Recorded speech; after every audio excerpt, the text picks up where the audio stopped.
Hi, and welcome back to God's Golden Acres. I'm Kim. Hi, Liz. And we've had some rough days on the farm. Right before the holiday this week, we lost our dog Thea.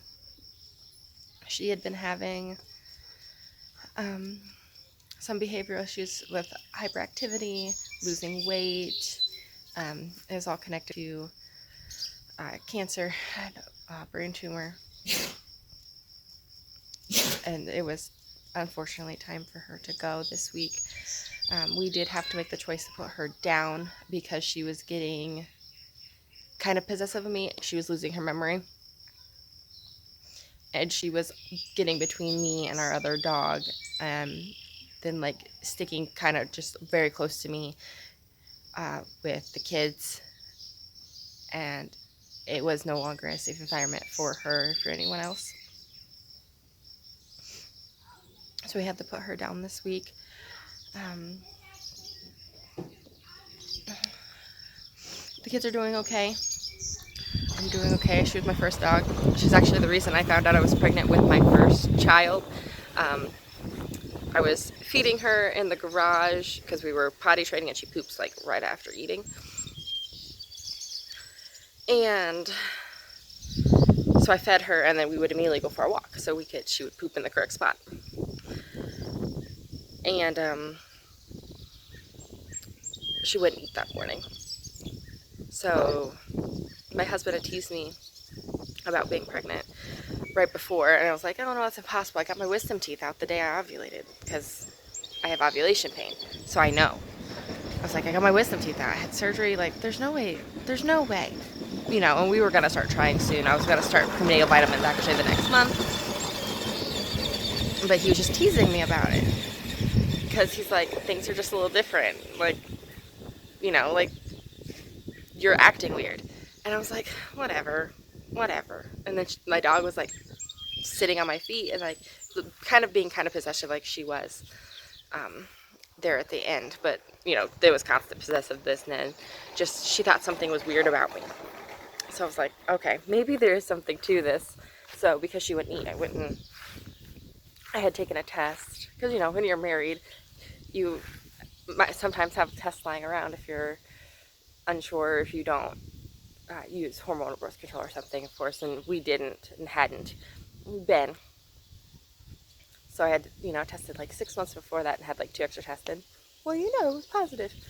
So she's the reason I had taken a test and found out then, and then was able to tell my husband that night, and I had her really involved. And so she was my first dog, and as an adult, and, you know, I hadn't gotten a job yet when we had moved to that place, and we had gotten her right after we moved.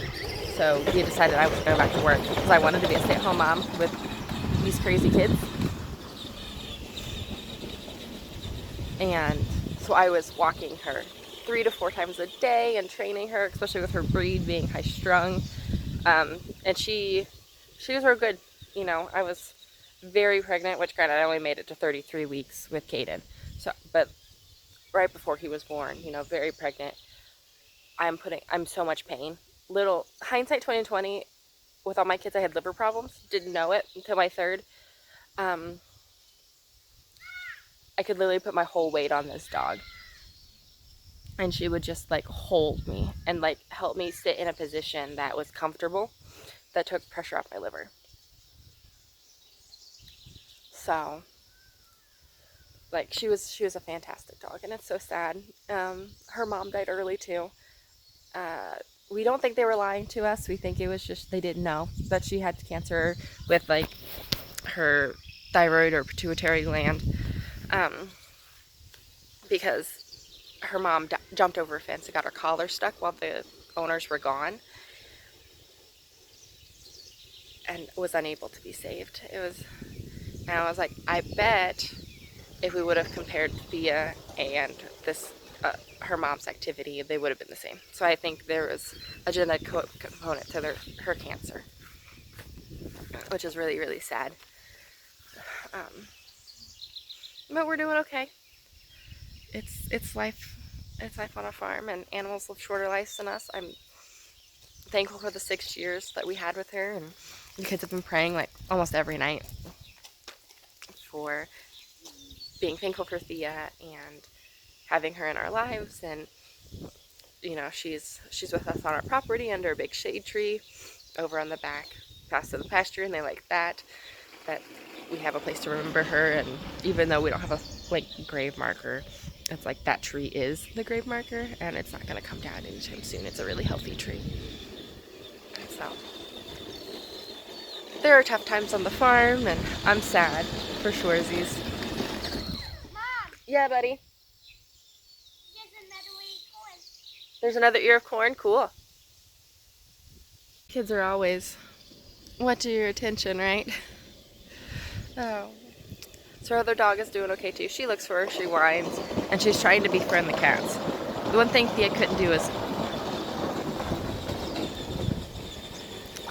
be off with these guys. We had, actually, there's a few videos where she was running around, kind of got in trouble, you know, getting used to these guys. She forgot them. There was one week that we could have her off with them, and the next week it was like totally different, and she just didn't act like she recognized them anymore. And so we kept them separated for that time, and we kept like doing training with each of the dogs. Lizzie has been, you know, been off leash with the cats, you know, almost 9 months of leash training with the cats. And we were doing the same with Thea, like just trying. And we, you know, once we knew she had cancer, it was, and realized it was affecting her brain and how she was emotionally handling everything, and that she wasn't remembering things. She would walk down our driveway and get lost. Or if she was on the other side of the pond, she'd get lost. So if she wasn't up by the house, she didn't know where she was.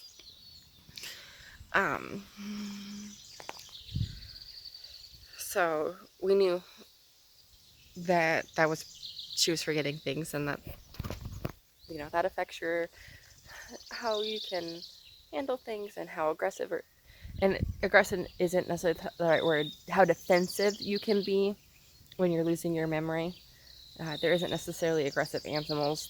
They're all defensive for the most part. I don't know. Wasps are different. Wasps are aggressive. But yeah, it's sad. My heart hurts.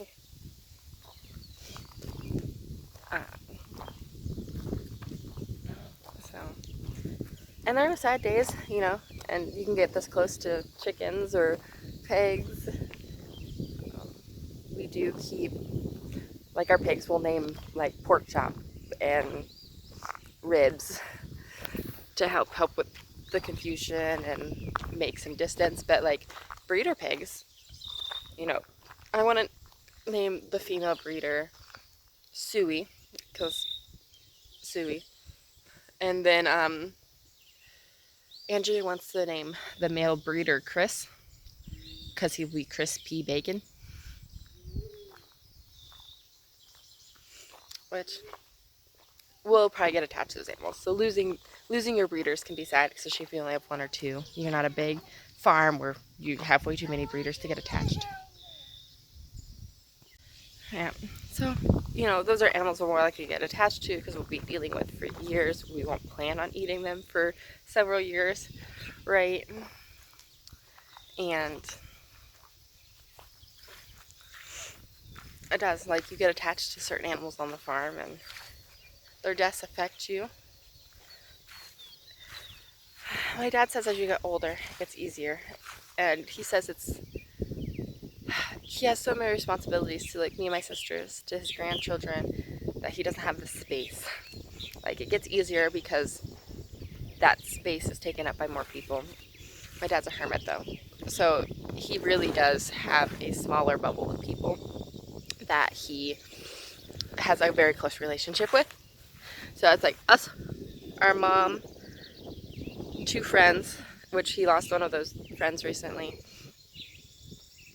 and all of the grandkids, and my sisters.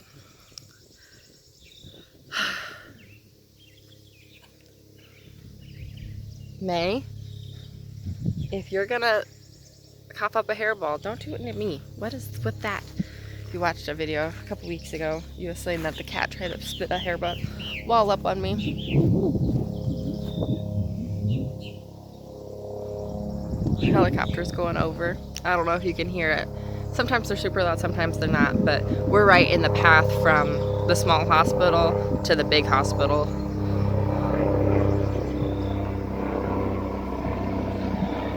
So we'll occasionally see a helicopter go through.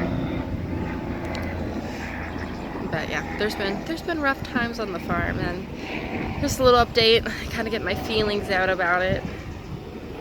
It's definitely weird having just one dog, and they miss each other. They would cuddle and sleep right next to each other, so we all are adjusting, and it's hard to lose your farm dog. And she truly was a good farm dog.